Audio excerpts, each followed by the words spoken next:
This podcast is brought to you by Carvana. Carvana makes car selling fast and easy from start to finish.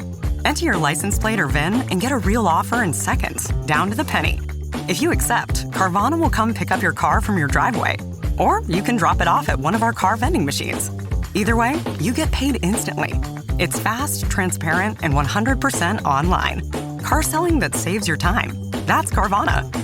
Carvana. Pickup fees may apply. The Stone Zone, entertaining and informative on the Red Apple Podcast Network. Welcome. You are now entering the Stone Zone. Well, in breaking news, New York Attorney General Letitia James has been indicted by a grand jury in the Eastern District of Virginia on charges including mortgage fraud, bank fraud, and lying to a financial institution. I point out that all of these charges are more serious than the charges that James fabricated against President Donald Trump in the state of New York.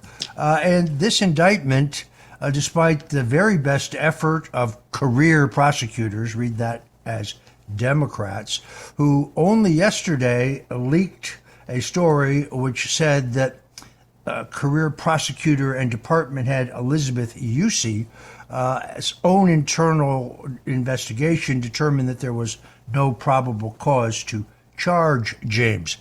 That leak in itself turns out to be a crime. In other words, leaking the results of an ongoing investigation is a violation of 28 CFR 50.2, unauthorized disclosure of pending investigations, based on the Department of Justice manual. If you read into this, it's actually a little worse than it sounds. You assume, perhaps wrongly, that this story that was leaked to NBC and the UK Daily Mail only yesterday to try to stop the criminal indictment of Letitia James didn't actually come from this woman, Usey, but was leaked by two other DOJ employees. So they violated the law. The important thing to remember here is that obviously a grand jury of Letitia James' peers disagreed with the career Democrats. And this is another big win for Lindsay Halligan, the interim U.S. attorney put in place by President Donald Trump, when they learned that the previous U.S. attorney, who was supposedly investigating James Comey, as well as Letitia James, failed to disclose his stunning conflict of interest, that his father-in-law, Eric Siebert, the U.S. attorney's father-in-law, his wife's father, was the godfather to James Comey's daughter. That means he should have recused himself from the Comey case, but instead of doing so, he had prosecutors file a 51-page report advising against the charges of James Comey. The president fired him, and the grand jury heard the evidence presented to them by Lindsay Halligan, and that's how James Comey was charged. Now, Letitia James has been charged. This is, of course, based originally on a referral from federal housing regulator Bill Pulte. All of the records involved in the investigation are a matter of public record, meaning there were no proprietary government records used in this investigation. Anyone with a laptop can see how and why Letitia James broke the law. You see, no one is above the law. In the meantime, President Donald Trump has returned the United States to commemorating Christopher Columbus's arrival in America as a federal holiday. Gone is Indigenous Peoples Day. That woke and politically correct title replaced the holiday dedicated to the famous Italian explorer. The first recorded celebration of Columbus's voyage to the United States actually came in 1792, so this is the 300th anniversary. There were then events in New York and Baltimore. This issue is very important to Italian Americans across the country. It became a federal holiday originally in 1937 under Franklin Roosevelt. largely due to heavy lobbying by the Italian-American groups and the Knights of Columbus, a very famous Catholic fraternal organization. It was initially observed as a holiday on October 12th each year. The holiday gained traction as a way to celebrate Italian-American pride and culture and Columbus's role in connecting the old and new worlds. Of course, the 1968 Uniform Holidays Act changed the date effective 1971 to create a consistent 3-day holiday weekend for federal employees.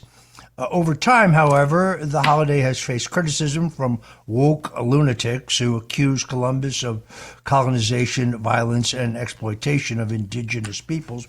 And then, of course, it was replaced with Indigenous Peoples Day. We're going back to calling it exactly what it is, Columbus Day. It will remain a federal holiday, but the observance is different across the country. So federal offices closed, but many states like California and Hawaii, largely woke states, have opted for alternative commemorations. That would be the Indigenous Peoples Day. So the President Donald Trump made the announcement today. Let's listen to the president. In other words, we're calling it Columbus Day. Okay. Yes.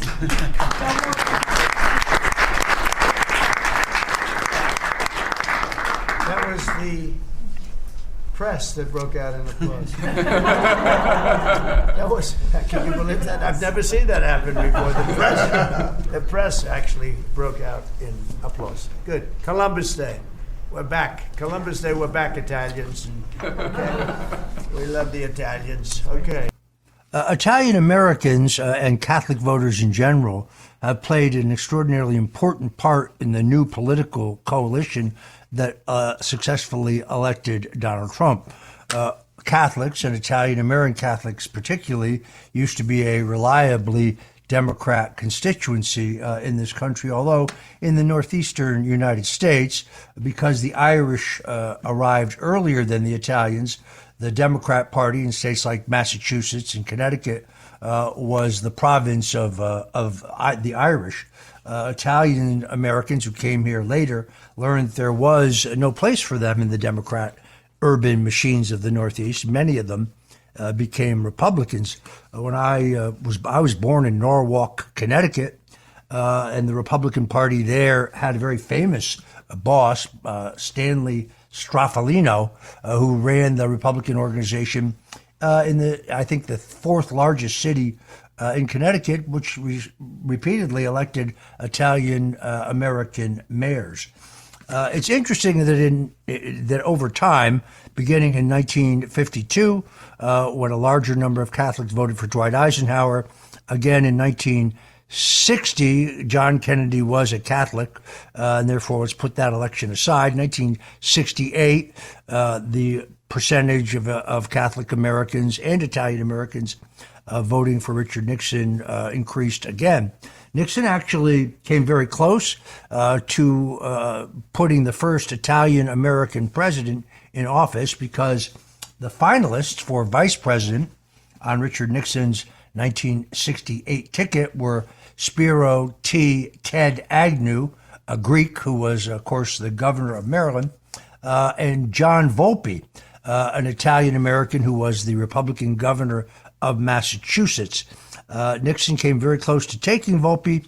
If that had happened and Watergate transpired exactly as it went down, which we now know, of course, was not the version presented to us by the Washington Post, but a takedown. According to classified documents, the CIA was well aware of the Watergate break-in plans, and they infiltrated the burglar team, and the rest, of course, is history. Ultimately, Nixon went down not for approving or knowing about the Watergate break-in, but for allegedly trying to cover it up. But had that happened, of course, John Volpe would have become your first Italian-American president. We still have not had an Italian-American president, but Italian-American voters voted for the Trump-Vance ticket in overwhelming numbers, an important part of the realignment in which Republicans have now joined common-sense Democrats, independents, libertarians, free thinkers, anyone who isn't for endless foreign war, anyone who supports free speech, anyone who wants to make America healthy again. The move by President Trump to reassert that Columbus Day would continue to be observed as a federal holiday was hailed by the Italian American Civil Rights League, the nonprofit organization that fights to preserve Italian American history and culture. You can go to iacrl.org, iacrl.org. That's the Italian American Civil Rights League. If you're an Italian American and you want to support the effort to keep American culture alive and defeat those woke lunatics who want to remove the statues of Columbus from all the major cities in the country, you can go there. That is a not-for-profit organization. I am a member, full disclosure. Every penny that is raised is spent advocating for Italian culture, that we have no overhead, no consultants, no fancy offices. I think it is well worth your checking out if you're an Italian American and you're proud of your heritage and you're tired of the radical left trying to erase us. So I urge you to check that out. Meanwhile, President Donald Trump has another historic first. It is absolutely clear that the greatest single title that history can bestow is that of peacemaker. And just as they said Donald Trump could not pull off the Abraham Accords, the historic Mideastern peace deal in his first term, which he did, he has now announced that he has done the impossible, bringing Israel and Hamas together for a brokered agreement to stop the war in Gaza and free the remaining hostages. Let's listen to the president. The big thing is hostages are going to be released. It's probably our time would be probably Monday, and they're a terrible situation. They're deep in the earth, and they're being gotten, and a lot of things are happening right now as we speak. So much is happening to get the hostages freed, and we think they'll all be coming back on Monday. So it looks like that's the thing, and that'll include the bodies of the dead. So that was President Donald Trump. The deal was negotiated in Egypt with help from the governments of Qatar, Egypt, and Turkey. President Trump credits Vice President J.D. Vance, Secretary of State Marco Rubio, as well as Special Advisors Steve Witkoff and Jared Kushner, and many others for their role in negotiating what President Trump has called a strong, durable, and everlasting peace. We all pray for that. In response, Israeli Prime Minister Benjamin Netanyahu has invited President Trump to give a historic address to Israel's parliament, the Knesset. The Islamic terror group Hamas even commended President Trump on his efforts to bring about a final end to the war. President Trump is obviously one of the greatest diplomatic negotiators in the history of the country. He has really moved our country away from the neoconservative belligerence and antagonism towards America First pragmatism and understanding. President Trump has negotiated peace deals between India and Pakistan, Armenia and Azerbaijan, the Democratic Republic of Congo and Rwanda. That was a particularly long and bloody conflict. He brought an end to the war between Israel and Iran with a ceasefire. He established economic normalization between Serbia and Kosovo. And, of course, he signed the historic Abraham Accords, bringing Israel closer to their Arab neighbors in his first term. This is all in addition to this peace deal announced yesterday. It is absolutely clear to me now that the global elitists on the Nobel Peace Prize Committee should give Donald Trump the Nobel Peace Prize. He has most definitely earned it. They gave the Nobel Peace Prize to Barack Obama. It's hard to understand what accomplishment they tie that to. Barack Obama killed more people with drones than any president in U.S. history. There was no historic list of peace deals like Donald Trump has posted, and this is a huge, huge win for the president. I'm Roger Stone. You're listening to the Stone Zone, where I thank God that you Tune in for incisive political analysis and coverage gleaned from my 50 years in the American political vineyards. We'll be right back with more. Don't go away. We'll be here on the other side. The Stone Zone, entertaining and informative. On the Red Apple Podcast Network. So to counter the woke display from the National Football League, Turning Point USA is introducing their own alternative all-American halftime show for the Super Bowl that will honor America rather than denigrating our country. The TPUSA, this is the organization of the martyred Charlie Kirk, my good friend who was brutally assassinated only weeks ago, will be centered around faith, family, and freedom. And they will announce details about performers in the coming days. This, of course, comes after the NFL announced that Bad Bunny would be their halftime act for the Super Bowl. Now, Bad Bunny is a ghettoized Latino act popular in the slums of the Third World.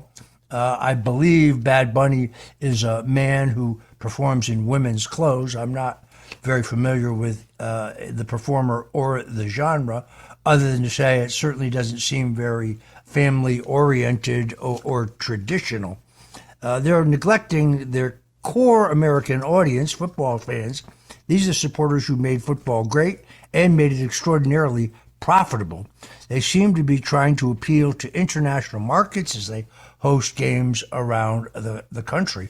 It's not incidental that Bad Bunny is also a notorious Trump hater who regularly appears in public, as I said, wearing dresses. He can be seen in a recent edition of Saturday Night Live telling Americans they need to learn Spanish in preparation for understanding and appreciating his halftime show. I mean, this talentless minstrel is a symbol for the replacement of Americans straight out of the cultural sewer. The latest false idol propped up for the degradation and degeneration of our American society. What the National Football League really needs to do is to fulfill the agreement, the settlement that they signed with their veteran players. A number of their veteran players, who are, by the way, overwhelmingly African Americans, reached a settlement with the National Football League decades ago to deal with their brain injuries and other resulting injuries from playing the sport in its early days when the equipment was not nearly as good. But unfortunately, in that settlement, the millions of dollars, I think it was $236 million, was the agreed to amount. Most of that money has gone to lawyers and conservators, and very little of that money has flowed down to the average veteran NFL player. Many of them actually Hall of Famers who became impoverished and were racked with health issues and enormous legal bills that they could not pay.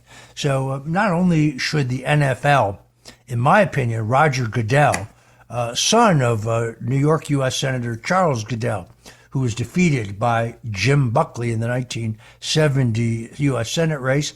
The Democrat in that race was Richard Ottinger, a Democrat from Westchester County. In a historic upset, Roger Goodell, the current National Football League head, is former Senator Goodell's son. They need to do right by their veteran players. I'm Roger Stone. This is Stone Zone, and we'll be right back. The Stone Zone, entertaining and informative. On the Red Apple Podcast Network.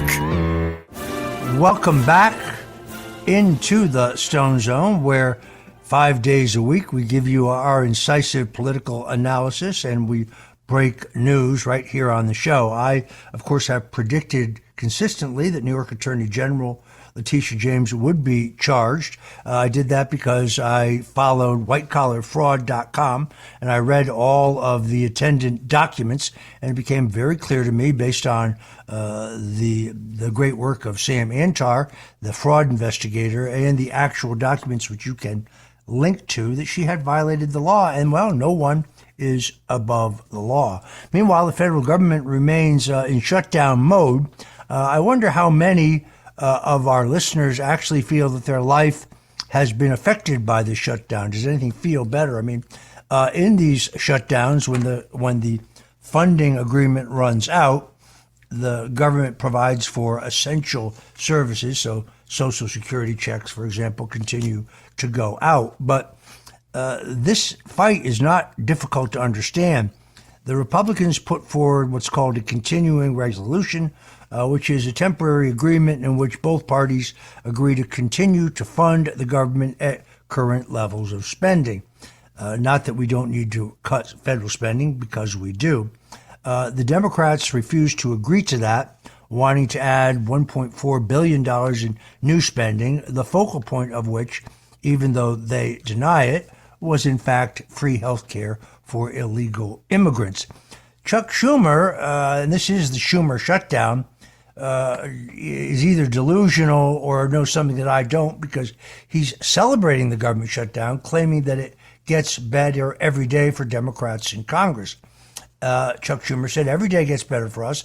It's because we've thought about this long in advance, and we knew that health care would be the focal point on September 30th, and we were prepared for it. Their whole theory was threaten us, bamboozle us, and we would submit in a day or two. But then Senator Mike Lee of Utah released a video proving that the shutdown is indeed caused by Chuck Schumer and his allies in Congress insisting on free health care for illegal immigrants. Schumer's statements, in my opinion, show that Democrats don't really care about the well-being of the people. They're playing their games and shutting down the government with the intent to cause pain and panic amongst the public, creating the chaos they desire to capitalize on for the midterm elections. Now, in the past, Republicans have been blamed for several shutdowns, but in this case, I think President Donald Trump and his advisors very definitely have the high ground, and the Democrats have virtually an impossible position to defend. The agenda of the Democrats is simply to flood our country with illegal immigrants, warp the historic demographics of this country, bribe the illegals with benefits paid for by hardworking taxpayers so they eventually vote Democrat in perpetuity. The Democrats are running a gangster operation against the U.S. Constitution, in my opinion. They, meaning the entirety of the Democratic apparatus, not just Antifa, ought to be treated like the criminal thugs that they are when they break the law.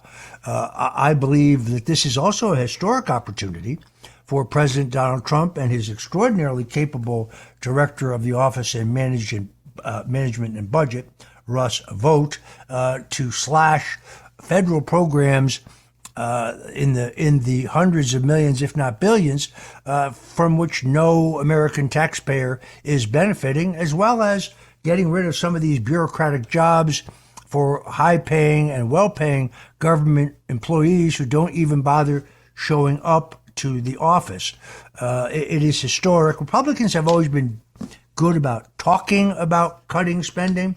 We've always talked a good game about cutting spending, but George W. Bush spent, I think it was John McCain who said, if you said that George W. Bush spent like a drunken sailor, you'd be insulting drunken sailors.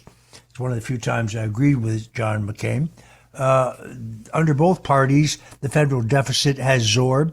Federal spending has increased. Donald Trump, I believe, is now serious about trying to implement a number of the Doge findings by Elon Musk, where Musk uncovered not millions, not billions, but trillions of dollars of waste, fraud, and corruption. And the most shocking thing, of course, that Elon Musk discovered was that millions and millions of dollars were being funneled through USAID and was going out the back door to these enormous NGO, these non-government, non-profit organizations, where that money was being weaponized for political games to finance those trying to tear down America, and in some cases even those who were advocating mayhem, violence, and death. So USAID will seek to be. USAID was actually never passed by the Congress. Interestingly enough, the USAID was first founded by President John F. Kennedy. It was founded through executive order and it morphed from its original, I think, noble purpose of being a bulwark against communism in this hemisphere, South, Central and South America, to being an ATM machine for the radical left.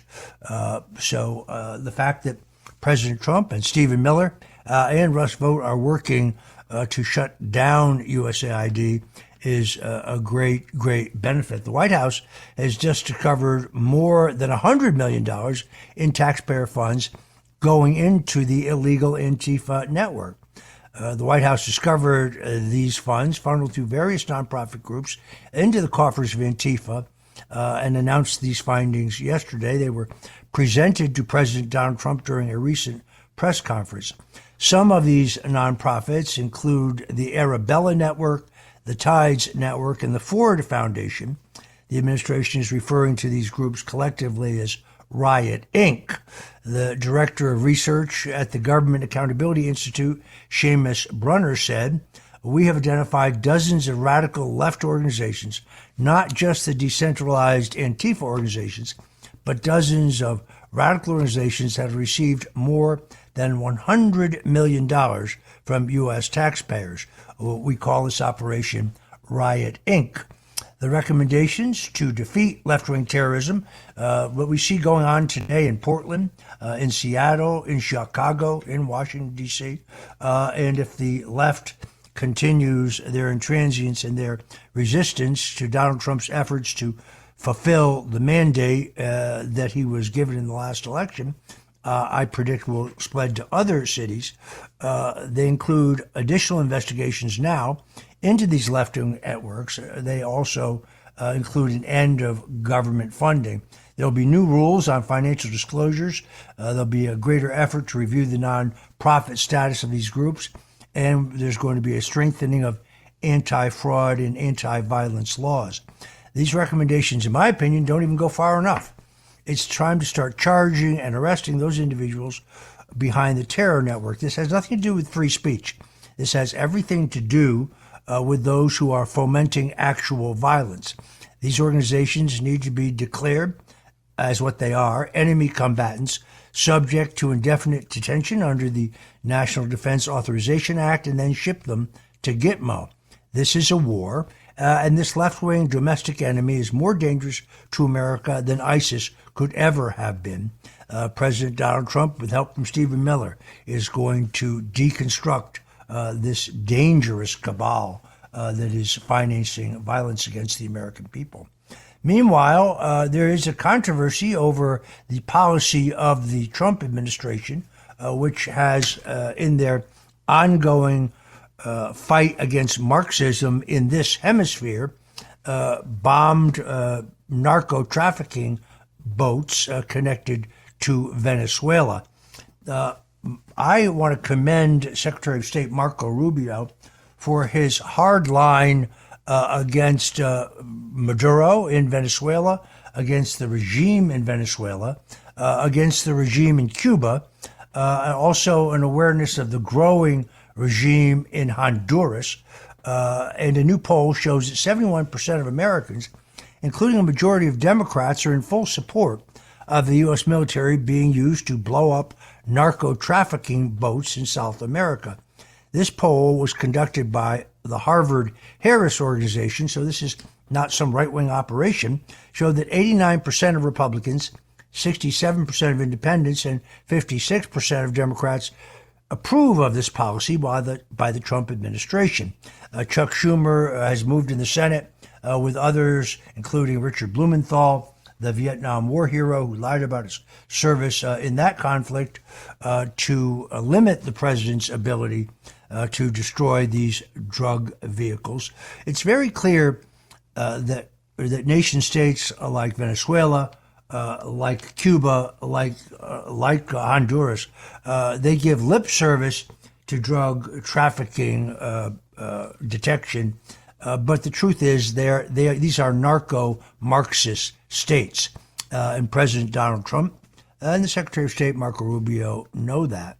So while the Democrats and others scream about civil liberties and executive power, President Trump is once and again delivering with his hardline anti-drug policies, which clearly, according to this poll, are supported by a broad majority of the public. The Trump administration had ordered the destruction of at least 4 boats allegedly operated by South American cartels since early September, with over 20 drug traffickers being killed in those explosions. The Trump administration declared South American drug cartels as foreign terrorist organizations and told Congress last week that the U.S. is now in a non-international armed conflict with these drug terrorists. The administration is particularly concerned with the violent Venezuelan gang, Tren de Agua, and their connections to the nation's communist dictator, Nicolas Maduro.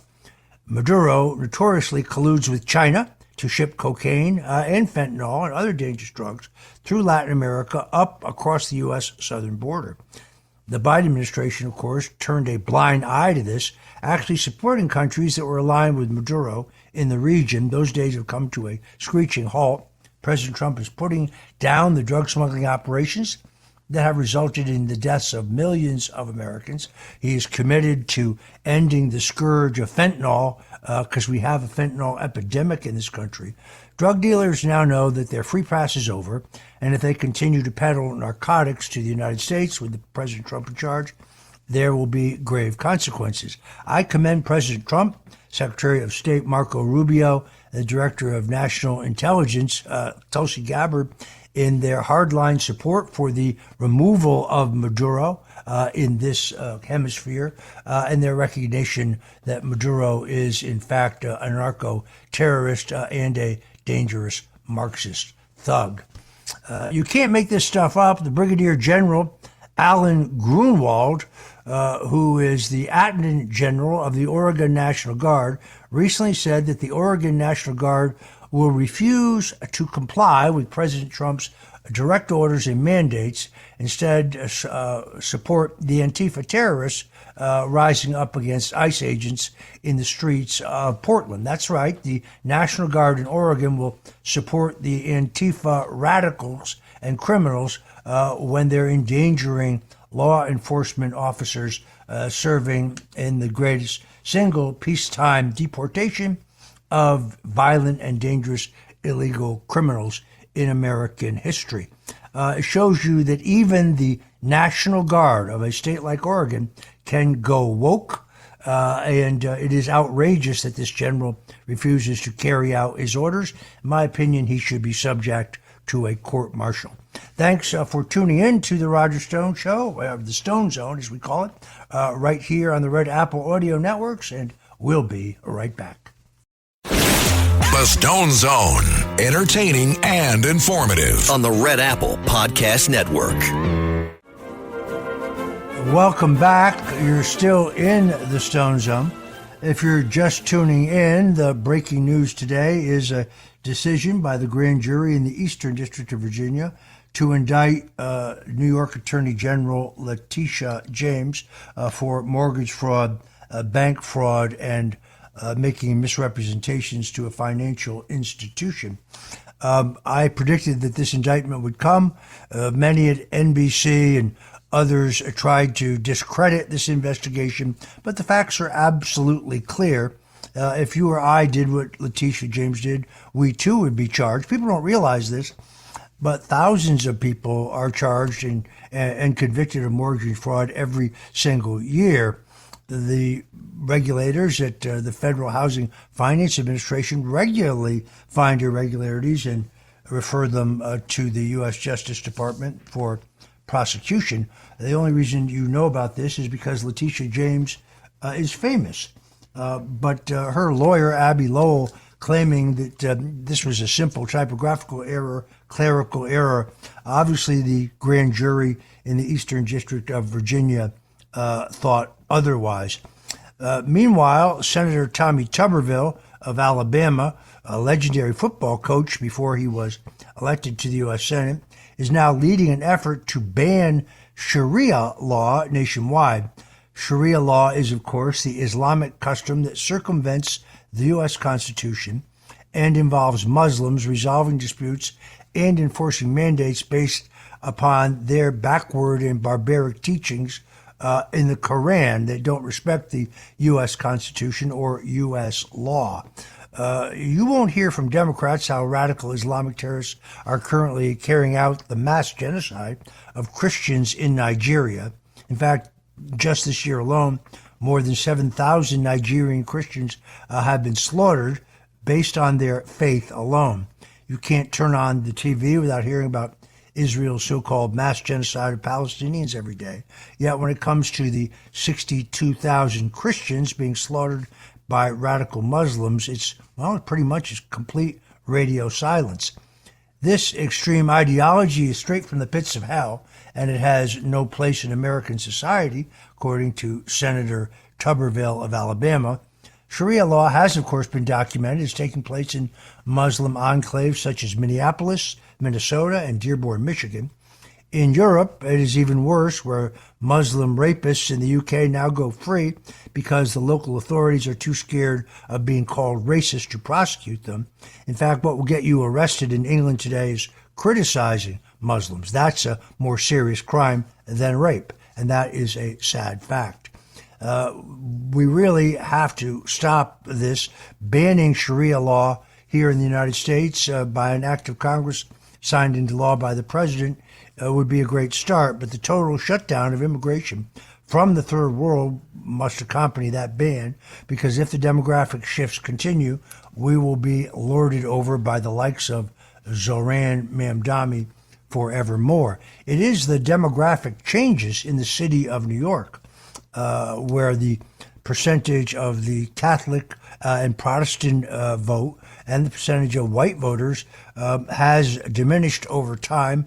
As the city became more ethnically diverse, it has opened the door to a Marxist progressive ideology as well as a jihadist ideology that was able to dominate the recent Democrat primary for mayor of New York City.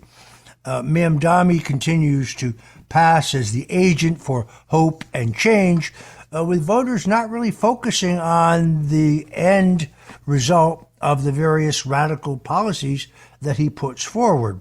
When he says incarcerating criminals has no value other than making the victims feel good, that kind of tells you where he's coming from. This is a mayor who, no matter what he tells you now as he tries to backpedal from the radical message he used to win the primary, will defund the police, will continue this trend towards doing away with cash bail, and ultimately the streets of New York City will be even less safe than they are today.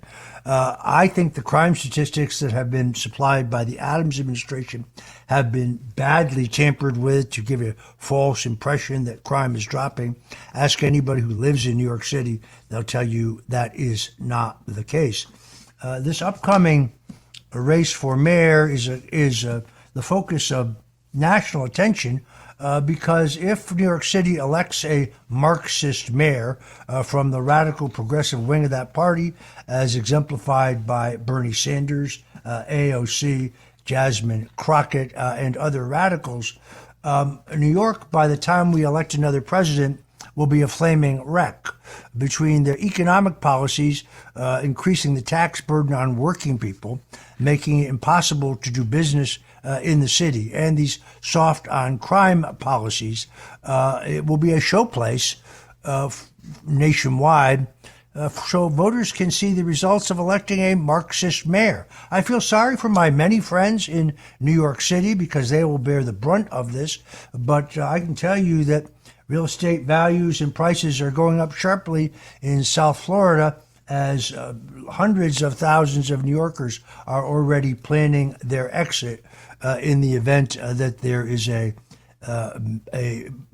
Mamdani administration dedicated to this foreign ideology. How ironic that years after the attack on 9/11, that the once great New York Democrat Party nominates a candidate for mayor who embraces that hateful ideology. This is the Stone Zone with me, Roger Stone. Thanks for joining us today, and until we meet again, God bless you and Godspeed. Thanks for listening to The Stone Zone with Roger Stone. You can hear The Stone Zone with Roger Stone weeknights at 8 on 77 WABC. If you like the podcast, share it with your friends and listen anytime at WABCRadio.com and download the WABC Radio app. Hit that subscribe button on all major podcast platforms. Plus, follow WABC on social on Instagram, TikTok, Facebook, and X. See you next time for a new episode so you never have to wonder. What the heck is going on here?